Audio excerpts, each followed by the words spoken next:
মধ্যপ্রাচ্যে নতুন করে যুদ্ধের আশঙ্কা দেখা দিয়েছে, আর তার প্রভাব সরাসরি পড়েছে তেলের দামে। ইরানের সম্ভাব্য হামলার পরিকল্পনার খবরে আন্তর্জাতিক বাজারে তেলের দাম 4 বছরের মধ্যে সর্বোচ্চ পর্যায়ে উঠে গেছে। প্রতিবেদন বলছে, যুক্তরাষ্ট্রের সামরিক বাহিনী প্রেসিডেন্ট ডোনাল্ড ট্রাম্পকে ইরানে হামলার একটি পরিকল্পনা নিয়ে শীঘ্রই ব্রিফ করতে পারে।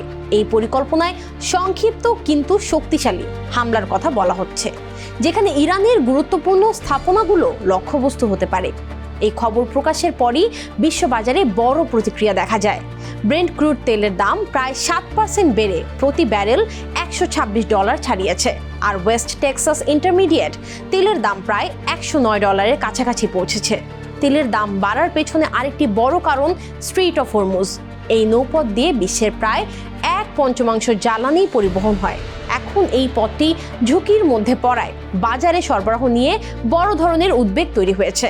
পরিস্থিতি আরো জটিল হয়ে উঠছে যখন যুক্তরাষ্ট্র বলছে প্রয়োজন হলে ইরানের বন্দর অবরুদ্ধ করা হবে, আর অন্যদিকে ইরান হুঁশিয়ারি দিয়েছে হরমুজ প্রণালীতে জাহাজ চলাচল বাধাগ্রস্ত হতে পারে।